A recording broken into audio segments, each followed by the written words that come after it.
Hello friends, welcome to another new video. Today we will do part 2 of chapter 1 of India and the contemporary world, French Revolution. Before starting the video, request you all to subscribe to this channel and like and share this video. पिछले भाग में देखा कि इन कारणों से Louis ने कर बढ़ा दिए थे। क्या आप सोच सकते हैं कि उसने ऐसा कैसे किया होगा? प्राचीन राजतंत्र के तहत फ्रांसीसी सम्राट अपनी मर्जी से कर नहीं लगा सकता था। इसके लिए उसे एस्टेट्स जेनरल की बैठक बुलाकर करों के नियम और प्रस्तावों के लिए मंजूरी भी लेनी पड़ती थी। एस्टेट्स जेनरल एक राजनीतिक संस्था थी जिसमें तीनों स्टेट्स अपने अपने प्रतिनिधि भेजते थे, लेकिन सम्राट ही यह निर्णय करता था कि इस संस्था की बैठक कब बुलाई जाए। इसकी अंतिम तिथि बैठक सन 1614 ईस्वी में बुलाई गई थी। फ्रांसीसी सम्राट लुई ने 5 मई 1789 को नए करों के प्रस्ताव के अनुमोदन के लिए एस्टेट्स जेनरल की बैठक बुलाई। प्रतिनिधियों की मेज़बानी के लिए वर्साई के एक आलीशान भवन को सजाया गया। पहले और दूसरे एस्टेट्स ने इस बैठक में अपने 300 प्रतिनिधि भेजे, जो आमने सामने की कतारों में बैठाए गए। तीसरे एस्टेट्स के 600 प्रतिनिधि उनके पीछे खड़े किए गए। तीसरे एस्टेट्स का प्रतिनिधि तब इसके अपेक्षाकृत समृद्ध एवं शिक्षित वर्ग कर रहे थे। किसानों, औरतों एवं कारीगरों का सभा में प्रवेश वर्जित था। फिर भी लगभग 40,000 पत्रों के माध्यम से उनकी शिकायतों पर मांगों की सूची बनाई गई, जिसे प्रतिनिधियों के साथ लेकर आए थे।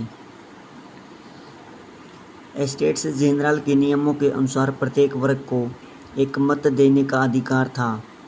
इस बार भी लुई इसी प्रथा का पालन करने के लिए दृढ़ प्रतिज्ञ था, परंतु तीसरे वर्ग के प्रतिनिधियों ने मांग रखी कि अब की बार पूरी सभा द्वारा मतदान कराया जाना चाहिए, जिसमें प्रत्येक सदस्य को एक मत देने का अधिकार होगा।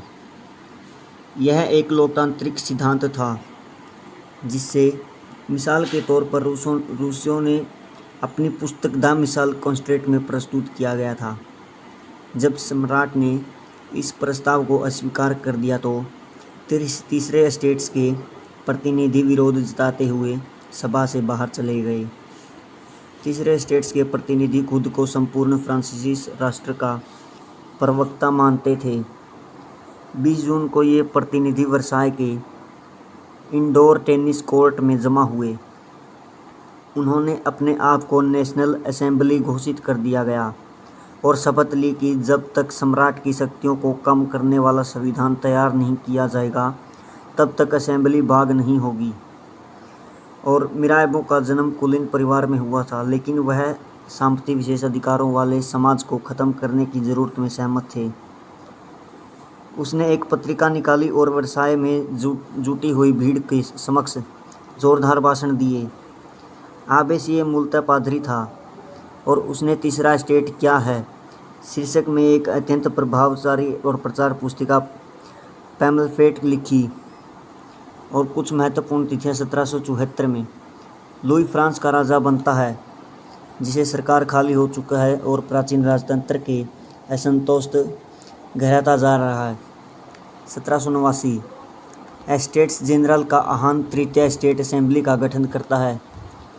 बास्तिल पर हमला में किसानों का विद्रोह। 1791 सम्राट की शक्तियों पर अंकुश लगाने और सभी मनुष्यों को मूलभूत अधिकार प्रदान करने के लिए संविधान बनाया जाता है और फ्रांस असंवैधानिक राजतंत्र बनाया गया। नेशनल असेंबली ने 1791 में संविधान का प्रारूप पूरा कर लिया। इसका मुख्य उद्देश्य था सम्राट की शक्तियों को सीमित करना। एक व्यक्ति के हाथ में केंद्रीकृत होने की बजाय अब इन शक्तियों को विभिन्न संस्थाओं, विधायिका, कार्यपालिका एवं न्यायपालिका में विभाजित एवं हस्तांतरित किया गया। इस प्रकार फ्रांस ने संवैधानिक राजतंत्र की नींव पड़ी और इसे दर्शाया गया।